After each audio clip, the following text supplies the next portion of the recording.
Hi everyone, welcome to the course on measurement and instrumentation. This is the second lecture of the first week where we are discussing about fundamentals of measurement systems.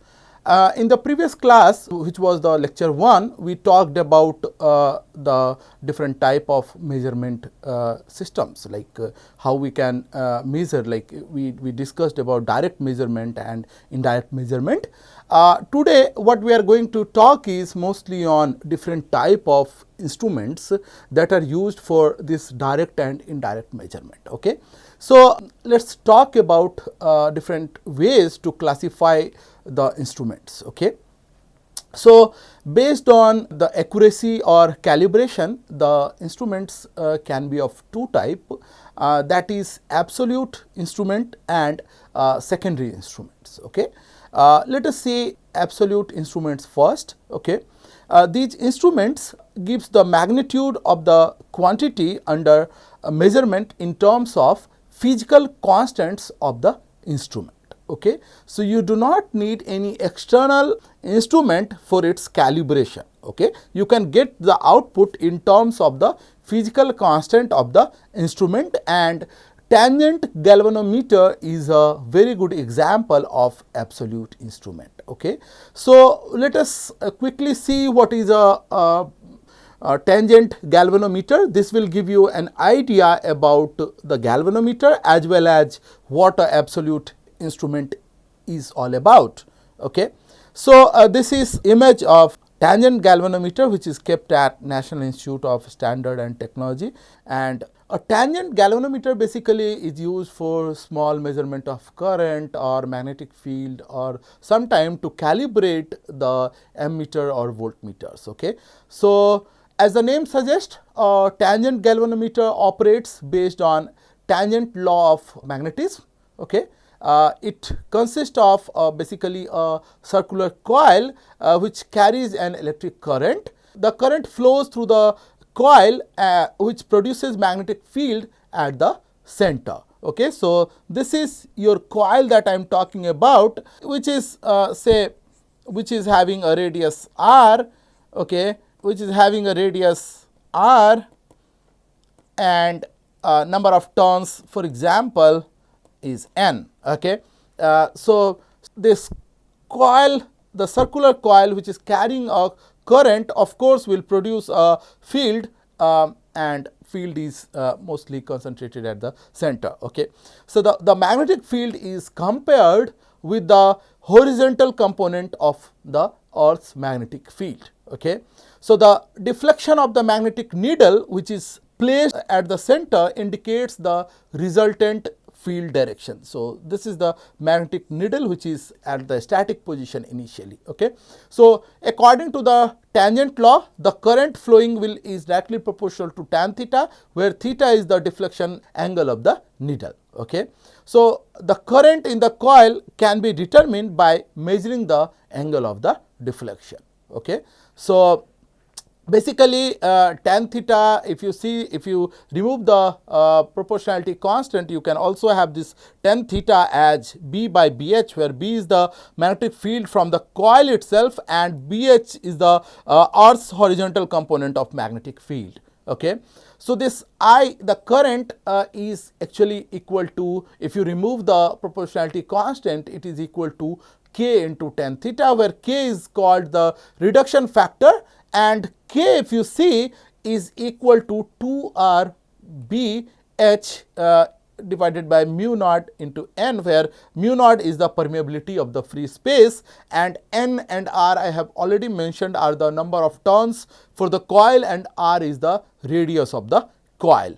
So if you see, this is your K value, and the current can be given directly in terms of K and tan theta. You do not need to calibrate this equipment against any standard equipment. Whatever current you are getting is the absolute current value. Okay. So, you are not comparing this to any other instrument, and whatever current you are getting is the absolute value, and that is why these instruments are known as absolute instruments. Okay. So, in compared to this absolute instrument, we have another kind of instrument which is known as secondary instruments. Okay.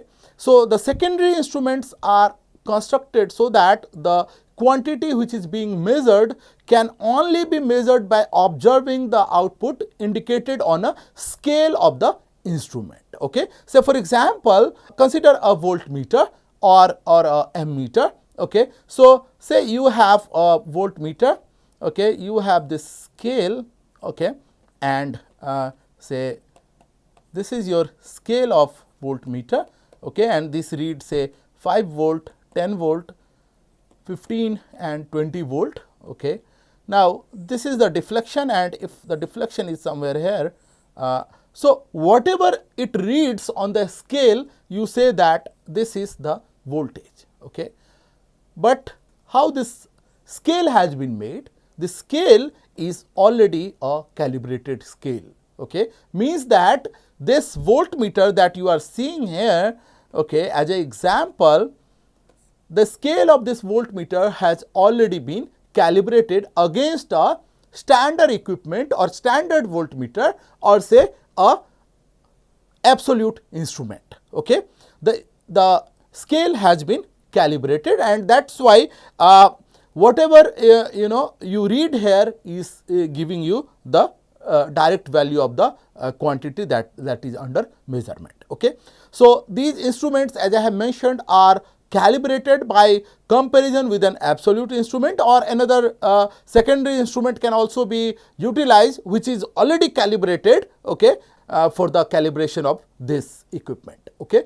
I hope that this is clear. So, you have a secondary instrument S1, okay.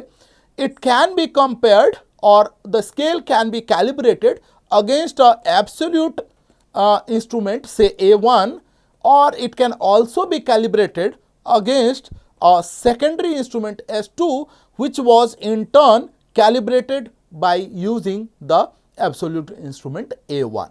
Okay. Both is possible, and the best example for secondary instruments are, as I have already mentioned, are the voltmeters, ammeters, etc. Okay. So, this is one way to classify the instruments. Okay. Another way to classify the instruments are based on the power source. Okay. What is the source of energy for equipment? Okay. So, based on the power source, we have active instruments and passive instruments. Okay. So, let us talk about active instruments first, and then we will take up the passive instrument. Okay. As I have mentioned that these are classification based on power sources. So, active instrument has an auxiliary source of power which supply a major part of the output power, while the input signal supplies only an insignificant portion. Okay.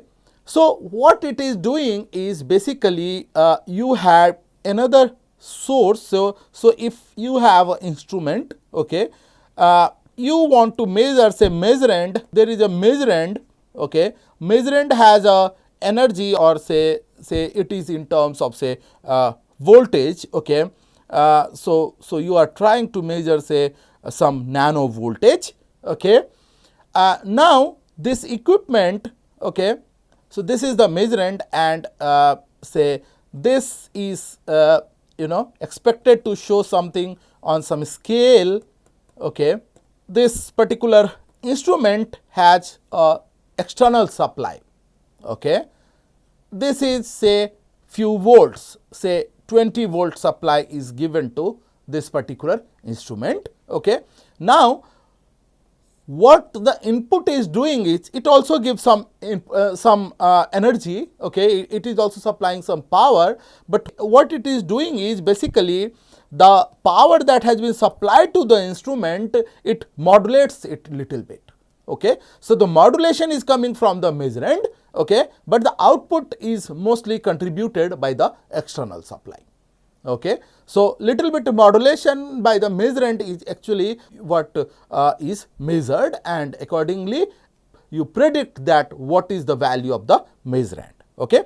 So, there may or may not be a conversion of energy from one form to another in this case. Okay. So, it is not always that the energy is converted. Okay. So, let us see one example of active instrument, and this is a float type petrol tank lever indicator. Okay. So, what it has is, if you see that there is a pivot and there is a float, okay, and this scale is actually moving on a resistance. Okay. If you see, as the level of petrol goes up, okay, this will go down, right, because this will float above. Okay. Now, accordingly, it will take power from a external power source. All right. So, this is a active instrument where you have a external power source on place. Fine. The second type of instrument is a passive instrument. So, passive instrument do not require any external power source to measure a quantity or a measurand. Okay.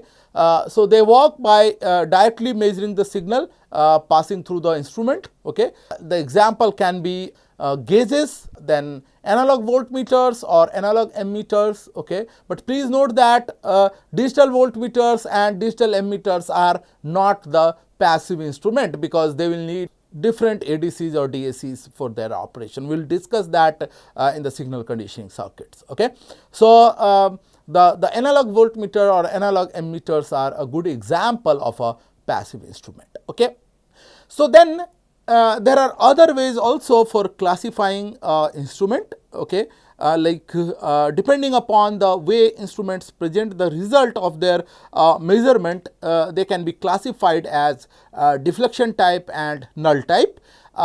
In this course, basically we will be mostly dealing with deflection type instrument, but of course, there will be certain instrument which will be of null type. So, both type of instruments are very important for the course of measurement and instrumentation. Okay. So, first let us see what is a deflection type instrument, and then we will talk about null type instrument. Okay. So, the deflection type instrument, in the deflection type instrument, the deflection of the instrument provide a basis for determining the quantity which is under measurement. Okay. So, the measured quantity produces some physical effect which deflects or produces a mechanical displacement of a moving system of the instrument. Okay. So, say for example, you have a, say for example, a ammeter. Okay.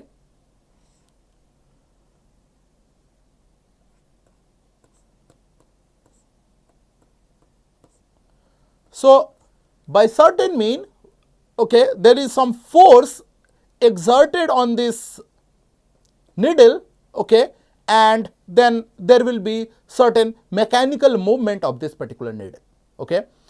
Because of that, so because of this mechanical displacement of this over this scale, you are able to measure the current. Okay. So, the deflection of this needle on this scale is basically because of the deflection of it on different places. Okay.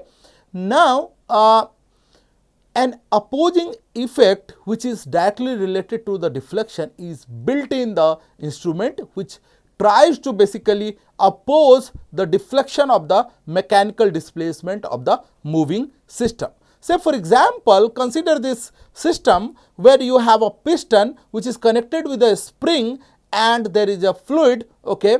There is a pivot and a pointer. Okay, this needle I am calling this a pointer. Now, this when the fluid level goes up, okay, this piston will rise, okay, and the spring will get compressed, and then accordingly this pointer will move. Okay. Now, there is a spring here. Okay. So, it will try to oppose the movement as well. Okay, it will store the energy and it will also try to oppose the movement, and that is why when there is a deflection, there will be always a opposing force generated, and based on that you have another kind of instrument, that is null type instruments. Okay. So, we'll understand this null type instrument of course with some other example, but you should understand that whenever there is a movement of a pointer, there will be opposing force applied, and we'll see that how to counter these forces, okay, when we will discuss the construction of this kind of mechanical system. Okay. In a null type instrument, zero or null indication leads to the determination of the magnitude of the measured quantity. Okay. So, basically now you do not have a deflection, but a null point itself is a indication of some measurement. Okay. So, in contrast to the deflection type of instrument, a null type instrument attempts to maintain the deflection at 0 point by suitable application of an effective opposing force that is generated by the measured quantity. So, the quantity that or the measurement which is under measurement, it is generating certain forces. Okay. Now, you provide certain force to oppose it, and by balancing that get to know that what force has been applied. Okay. For the operation of a null type of instrument, there are two essential requirements. First is the effect of measured quantity, and second is a null detector. Okay. So, the effect produced by the measured quantity is known, because if it is known, then only the opposing effect can be understood. Okay. So, this is necessary in order to determine the numerical value of the measured quantity more accurately. And the second is a reader or a null detector which detects the null condition. Okay. So, this is basically a device that indicates a zero deflection, or in particularly in the balance condition, when the effect produced by the measured quantity is equal to the effect produced by the opposing quantity. Okay. The good example for a null type instrument can be a basic potentiometer. Okay.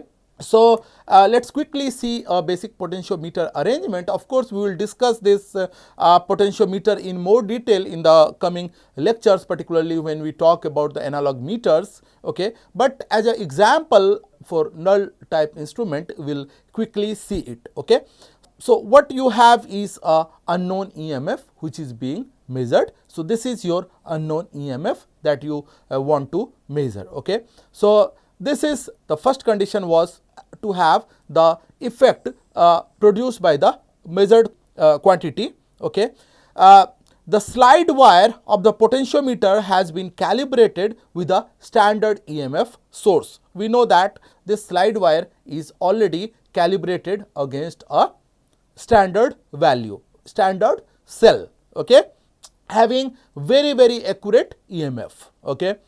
Now, in this instrument, if you see, the second requirement for null type instrument was a null detector. So, in this potentiometer, our null detector equipment is a galvanometer.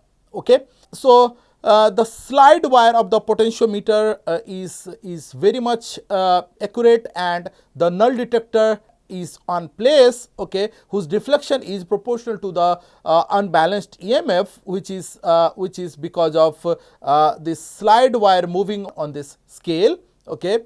Now, the difference between the EMF EAB because of these two slide points, the two contact points EAB, okay, across this portion, and the unknown EMF EX. Okay. This deflection in the galvanometer is because of this potential. Okay. Now, when these two potential are equal, there is no current flowing through the galvanometer, and it starts showing a zero value or a null value. Okay. Means there is no deflection or a zero deflection condition has been achieved. Okay. So, in this case, you can say that the unknown EMF EX is equal to the potential applied across this sliding contact EAB. Okay. Now, this is direct indication of the calibrated scale placed along the slide wire. So you can measure this this unknown EMF by achieving a null condition. Okay, so two type of instrument based on deflection is I hope is clear, that is a deflection type and a null type instrument. Okay, based on the signal output, we have two different type of instruments. Again, one is analog instruments and another is the digital instrument.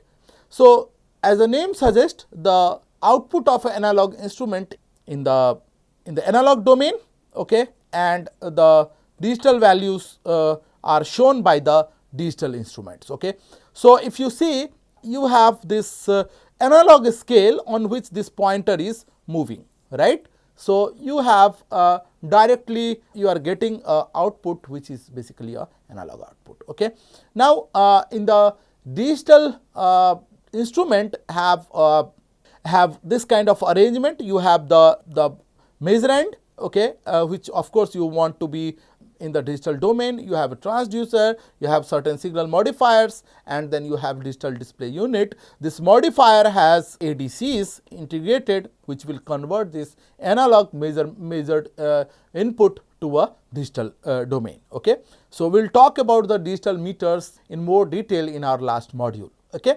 another classification of the instrument that is significant for our course is the indicating instrument and instrument with the signal out. We will be covering, or we will be discussing both kind of instrument in this course. Okay, so the indicating instruments are basically instruments which has audio or visual indication of the magnitude of the physical quantity which is under measurement. Okay, like visual indication is given by a ammeter or a voltmeter. Okay, now second classification of the instrument is the instruments with a signal output. Okay, now this kind of devices produces output which is proportional to the measured quantity, and it is more commonly used as a part of automatic control system. Okay, say for example, a transmitter produces certain output which is proportional to the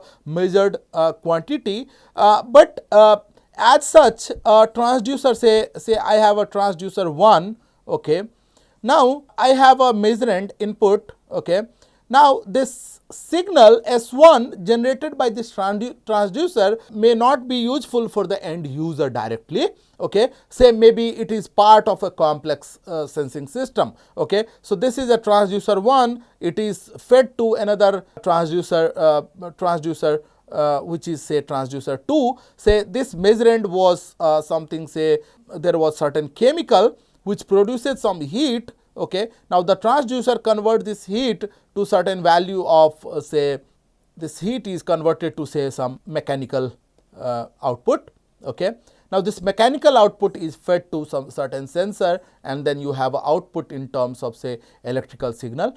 Now this electrical signal is fed to certain amplifier, then it is fed to a transmission system, then to a display. Okay, or if it is part of a control system, the system become more and more complex. Now what I want to tell you that the signal S1 which this transducer 1 has given may not be of directly helpful for you, okay, or for the end user. But the indicating instrument, if you see the ammeter or voltmeter, the current or voltage can directly be read. Okay, but the instruments with a signal output like this, maybe the output is more critical for a measurement system rather than for the end user. Okay, and this can be a part of say automatic control system or more complex measurement system. Okay, so transmitter or a PID controller or a sensor, these are example of instruments with a signal output. Okay, so this is another classification of instruments. Okay, we have more classifications, like they can be classified based on its smartness. So you can have smart instruments and non-smart instruments. So Instruments equipped with the integrated processing, self-assessment features and communication functionalities are classified under smart instruments, while traditional instruments that solely measure and display results without advanced processing or post-processing of the signal or doesn't possess more connections for further functionalities are classified under non-smart instruments. Okay, the classic example is the ammeter or voltmeter that you see in your laboratory. Okay, now we have some understanding of different classification of the instruments. Okay, now as an end user I may have to choose appropriate measuring instrument. Okay, so mostly this is done by taking 4 different decisions. First we have to understand that what is our required specification. Okay, so the required specification of the instrument and understanding its characteristic is very important. Okay, then we have to also see that the instrument will be operated under what environment conditions. Okay, so accordingly we have to choose our equipment or the instrument. Okay, we'll also have to think about the loading effect that this instrument may have or how this instrument is loading your circuit. Okay, so accordingly you can choose the equipment properly or instrument properly. Okay, then another factor that is very crucial in case of choosing appropriate measuring instrument is durability and maintainability. Okay, so if the instrument is durable, how much cost has to be bear for its maintenance. For some application you want more durable equipment, but then there is a cost analysis also. Okay, and similarly for maintenance also you have to think about the cost associated with it. Okay, so the performance or consistency in performance and cost is another parameters which we choose, which we have to think before we choose equipment. Okay, there can be different assessment criteria that, like, one of the assessment criteria is is defined as say total purchase cost plus maintenance cost of the equipment and divided by its expected life. Okay, if you compare 2 or 3 instrument based on this, you may have an idea that okay, which instrument is better. Okay, so cost and performance are of course strongly correlated. So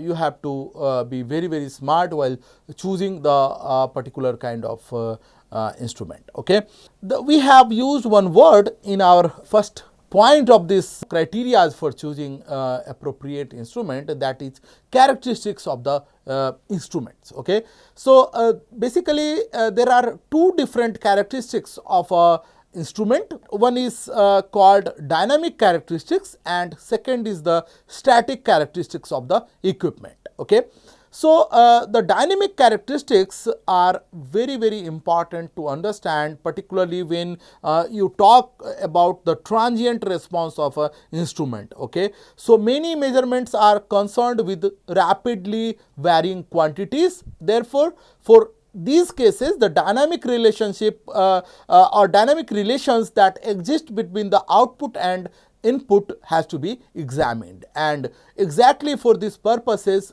we have dynamic characteristics of the equipment. Okay, so as I have mentioned that for transient response this becomes very important, while for slowly varying input or steady state response of the instrument, static characteristics play very crucial role. Okay, so static characteristic of a measurement system are in general those that must be considered when the system or instrument is used to measure a condition which is not varying with time, or it is varying very slowly with time. Okay, so I have listed down around 11 static characteristics of the instrument, like accuracy, precision, tolerance, range, or sometimes we also call it span. Okay, then linearity, sensitivity to measurement and sensitivity to the disturbances. Okay, then threshold, resolution, hysteresis and the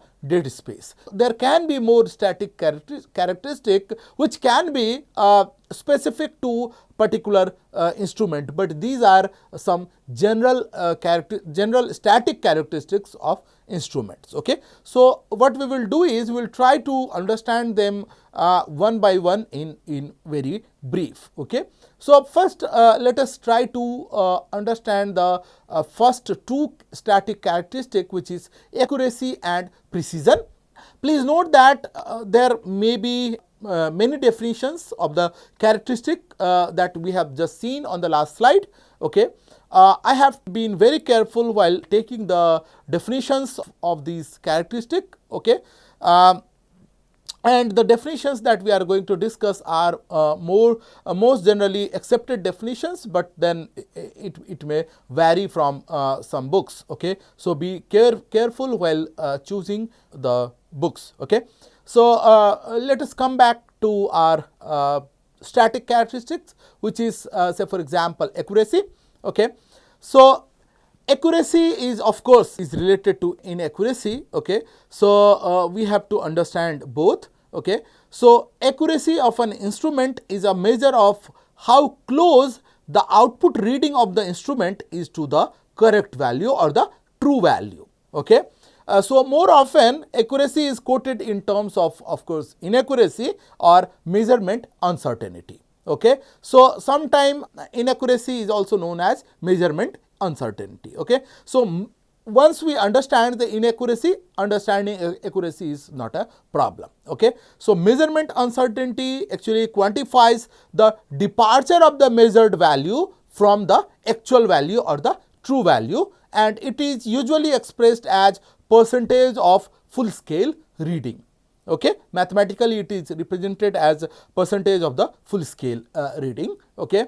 But this is not only way to express it. There are different ways of expressing, like you can have point accuracy or accuracy as percentage of full scale range or accuracy as percentage of true value. In this course we may come across all these three ways of representing accuracy. Okay. So quickly let's see what is this different ways of representing accuracy. Okay. Like point accuracy. Okay. So this is the accuracy of the instrument only at one particular point on its scale. Okay. So there can be conditions, okay, where you are more bothered about a particular point. Say for example, if you are measuring a temperature of a furnace, okay, and you want to keep the furnace temperature at 100 degrees Celsius. Okay.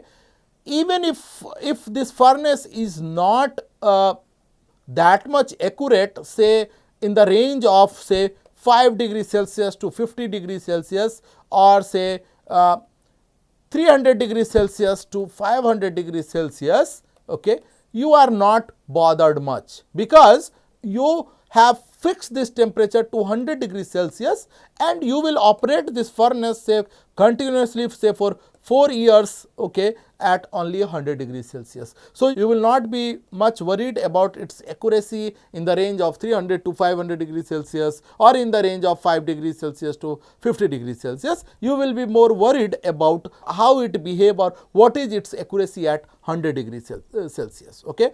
So the accuracy of the instrument at one point of its scale is known as point accuracy. Okay. The specification of this accuracy does not give any information about the accuracy at other point on the scale. Okay. So if you know, or in the specification sheet of the furnace, okay, tells you about its accuracy at 100 degrees Celsius.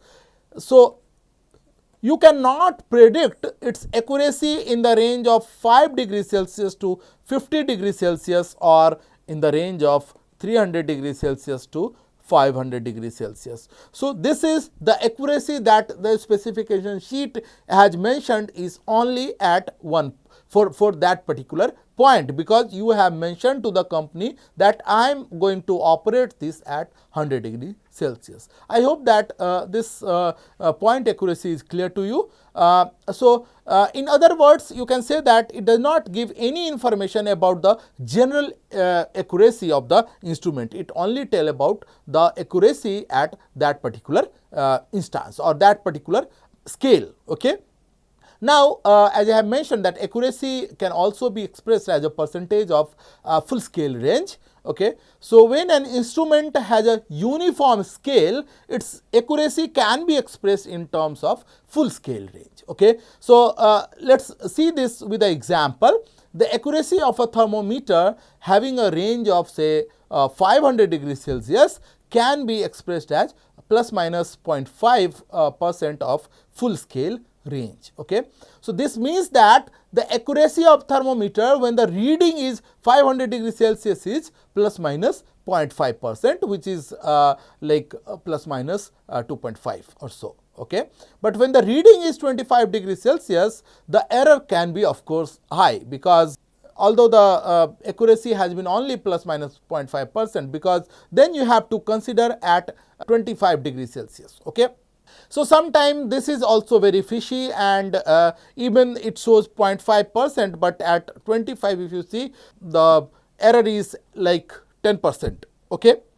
The error is of 10%. Okay. So, therefore, specification of accuracy in this manner is also sometimes highly misleading, and therefore, the best way to conceive the idea of accuracy is to specify it in terms of the true value of the quantity which is being measured in place of full scale value.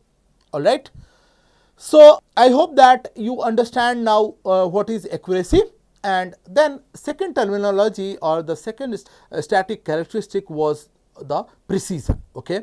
So, this is the degree of freedom from random errors, often confused with accuracy. So, sometimes precision and accuracy are thought to be very similar, but it is not same.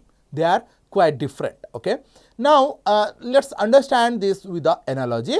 Now, imagine a football player shooting at the goal. So, say this is the goal post and this person is hitting ball to the goal post. Okay.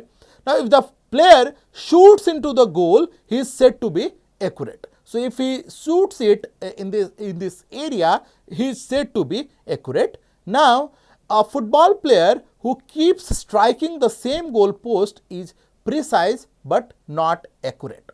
Okay. So, now say if this is the footballer and say if he is hitting this ball continuously say at this place. So, he is hitting this at this place, say this is not the goal post, but he is hitting this place continuously.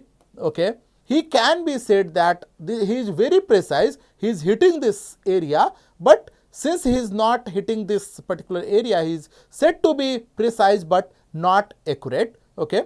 So, a football player can be accurate without being precise if he hits the ball all over the places, but still score. So, if this person is hitting this area, hit here, okay, he is not very precise, but he is very accurate because he is hitting in the correct area.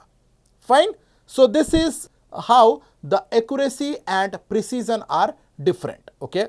Now, a precise player will hit the ball to the same spot repeatedly, irrespective of whether he is scoring or not. We have seen this with this particular example. Okay. So, a precise and accurate football player will not only aim at a single spot, but also score the goal. Okay.